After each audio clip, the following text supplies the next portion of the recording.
Just check that's on silent. Good job, I did check. Yeah, a bit better actually. Yeah. Seems to be taking the pressure off the nerve a bit.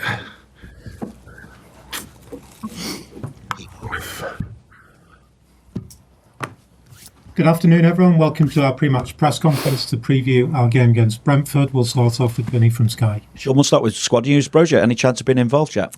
Not involved, but he's back training. He's only just getting into full training. Been sort of doing bits and acting as a floater, just light bits, getting him integrated into the group.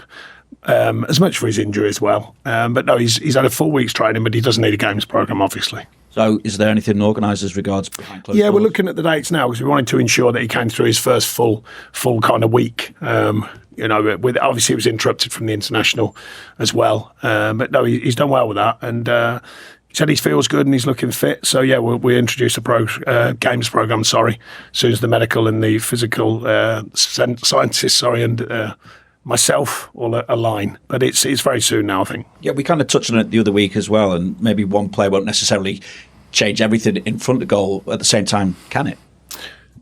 Well, I mean, we brought him here to offer something. That's obvious. I think he's hungry. I think he's got a desire. He's worked very hard to get fit.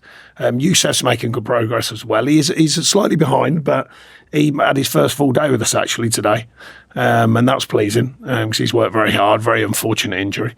So, yeah, there's two different style of centre forwards and we'll see what they offer. But first things first, to get them fully fit and get them out there playing. Obviously, the takeover is still to go through. What impact is that having on what you can do in January, be it bringing in players or letting players? Yeah, there's no news. So we're working to the current situation of the club, which is obviously, being very, very sensible financially. And if the freaking group do get hands on the club and get it done in its totality, then things might change. But at the minute, we're just working with the guidelines that were there before. But with those players coming back, do you even need to bring anyone in January?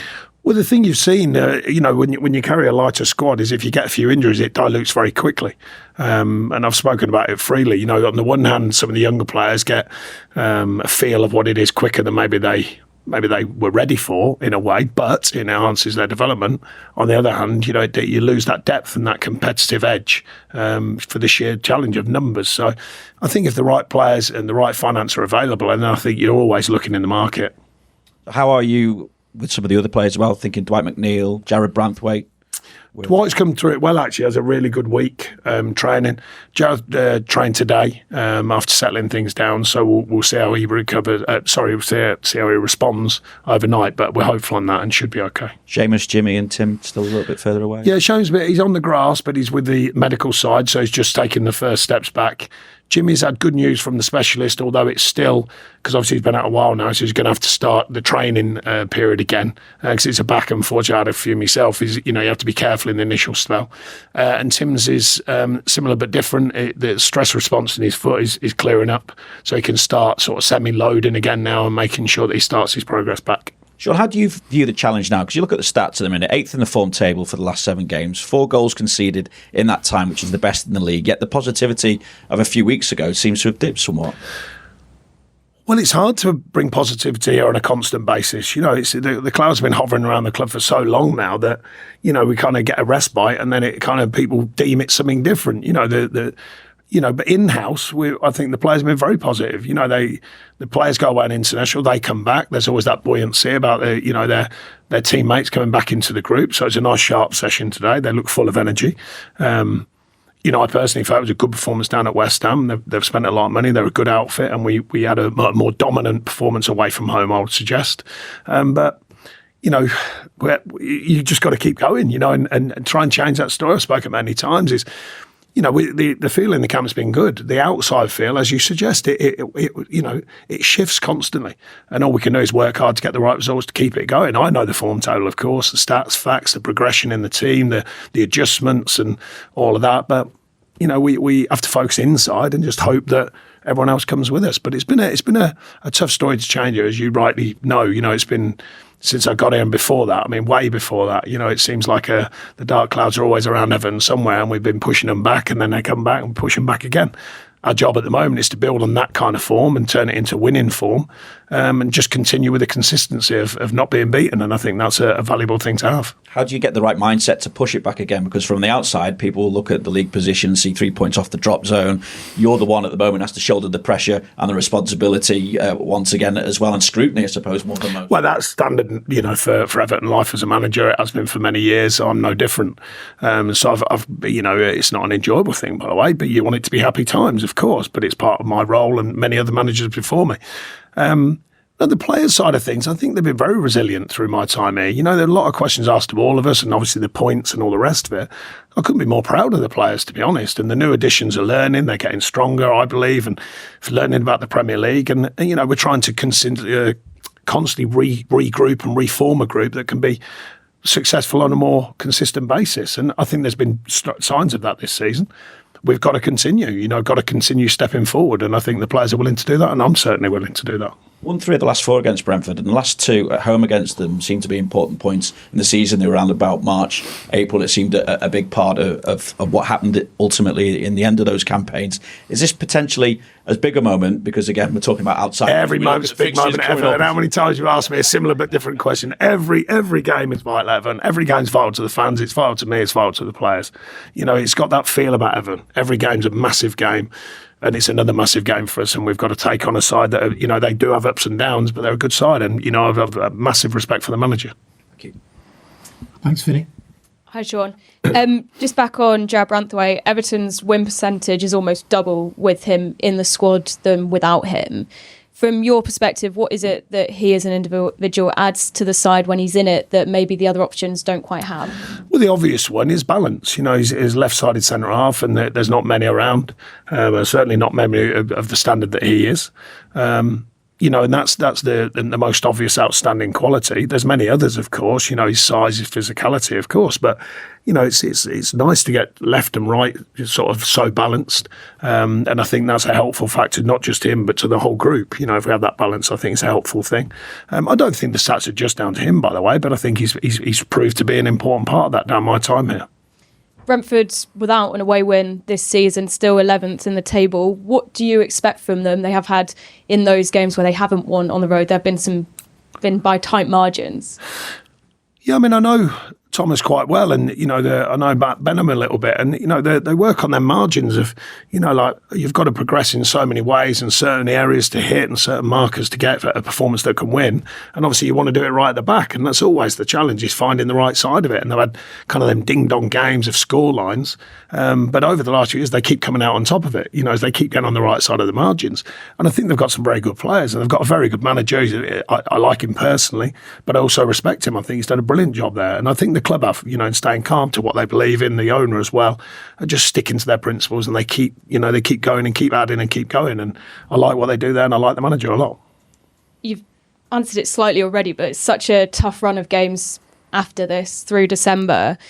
With that in mind, how vital is it to? They're all vital. And I mean it sincerely. People laugh about it, but I do. Every game is vital in the Premier League. Every manager will tell you, they should do.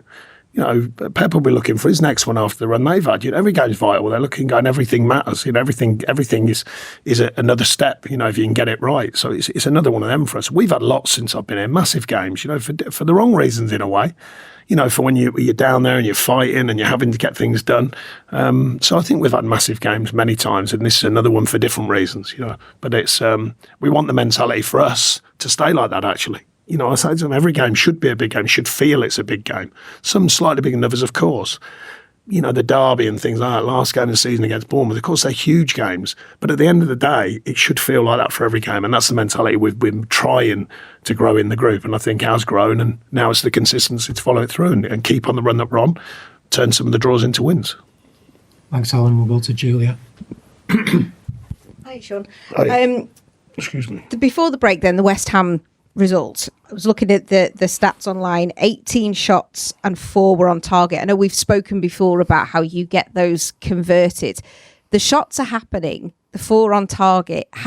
What work's going on in here right now to try and turn those into goals, to make the draws become wins? It's just constant practice. It's goal scoring is the hardest thing in football. If it wasn't, everyone would be a great goal scorer. So you coach, you manage, you try and get players in the right area, but the final moment of truth, I've said many times, and every manager will tell you, that's the bit you can't do. That's the bit down to the players, the final finish, the final choice of finish.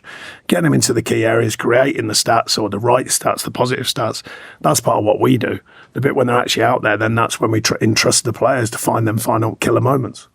One of the attacking players, Iliman Ndiaye, I know this season he's maybe surprised quite a few people, and I know you'd said you weren't sure how he would necessarily step up to the Premier League, and he seems to have enjoyed that challenge. He's played in a couple of different positions, right, left. Where do you see his best position for Everton? Well, currently he's doing well coming off the left. People keep telling me I should be playing him in the number 10. There's no evidence to suggest he should be played in the number 10. But people keep telling me my role as a manager, as they do. But no, I think he can adapt into there. But number 10's the modern number 10. You have to defend from there as well. You see Dwight McNeil doing very well on the offensive side. Some of the defensive side, he's found more of a challenge. It's not as easy as people think, getting the right passing lane, stopping the opposition, and then on the turnover of transition of play, attacking in the right format, and learning how to do that consistently throughout 95 minutes. So that can be developed over time. But at the moment, I think he's doing a good job coming off the left. He can wriggle, he can affect, and he can drive into the box. And I think he's doing well with that. So, yeah, I think he's still young in his Premier League learning, that's for sure. We know that. And he's still adapting. So we're letting him go a little bit whilst coaching him as well. James Tarkowski has spoken about his frustration of not being fully fit and sort of managing to play. This break, has this allowed him to be? Is he 100% now? Would you say is this him? Well, I mean, right? the risk of the style of injury he has, he's done very well to play through the injury, and careful sort of adjustments from the medical team and from the specialist who advised. And we're still monitoring his training a bit, but he's thirsty to train all the time and train hard. He was doing this week. We were going to lower it a bit, and he said, "No, I want to train." And that real sharpness that Tarky has. His early season was not quite there, but he kept going out there. And, you can't do anything other than, sort of marvel at his professionalism. Not just his, Michael Keane's another one. He goes in, he plays pretty well, in my opinion. He comes out and then he's still cracking it out there every day. And that's the bit that, people don't see. A lot of admiration for these players. And back to Tarky, I think he's getting fitter and sharper and stronger. And just ask you about substitutes. I don't know if you're aware, there's been some criticism feeling that they're like for like. Criticism no. here. Incredible. I'm amazed. That they are like for like substitutes when maybe Everton are looking to try and change the game. Is that planned? Is that just what your bench is? That thing, there's an amazing art of football, where people have these huge checkbooks and they find these players that don't or are similar. We haven't got that, so therefore we're trying to develop players in different ways. So there's got to be a balance to the amount we've invested, the amount we're trying to improve players and work with them consistently. And trying to change a player's style in a short space of time when you've just brought them in the summer is quite tricky, I'll have you know. So we're constantly trying to develop the players. We're constantly trying to develop the team, clips, analysis, coaching, sports science, all the rest of it. When it comes to changing the way a team operates, it's often down to the player. It's not always the shape. Pep very rarely changes his shape, during a game, and he doesn't make that many substitutions. And when he does, it's often a like-for-like style player in the same spot. It's just that they're not like-for-like in their talent base. So that's a difference. There's often that, as well as the fact that we've got to make good decisions, and that comes down to me without a shadow of a doubt. Make the right decisions at the right time. Sometimes, you make the wrong decision, it pays off and you win, and everyone thinks you're a genius. That's football. Thanks, Julia. Any further questions in the open section? George?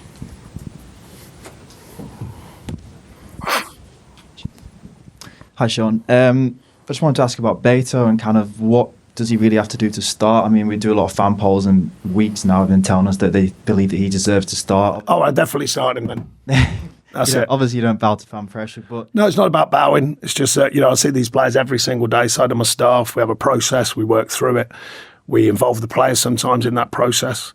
We involve the analysis team. We look at what they're doing, the stats, facts, what we're seeing with their eyes, how they're feeling. Working with the sports science, the medical team, and then we decide when they're ready. And of course, then you have the bank of knowledge from coaches who have had thousands of games. That's when we decide, so that's the process. And so that's all it is. You've got a player who's come out of relatively nowhere 4 or 5 years ago, who was playing a very low level of football. So he's developing all the time. And it's a big jump coming into the Premier League. And I think he is developing. But his all-round game still needs work. And his all-round awareness of the Premier League and what its demands are still needs work. So it's more of an experience factor. Of course, you saw that. It's more of a learning factor, to be honest. And you gain experience from every day. It's not just playing games. Of course, that's the biggest step is from playing games. But every day when we're out here, working with him, the coaches as well, and him working very hard. By the way, just to be clear, he works very hard. He wants to learn. He wants to improve. But he knows the parts of his game, that we continue looking to develop. But you must have been really pleased with that impact off the bench against Southampton when he was. I thought he did very well, and then against West Ham, not so well. Like I say, the consistency of a performance when you're coming off the bench, it's hard coming off the bench as well, by the way. But the consistency within that of the nuts and bolts, I call it, what the team need as well as what you need, that's the bit that we're trying to develop in. Cheers, appreciate it. Thanks, George. Any further questions in the open section?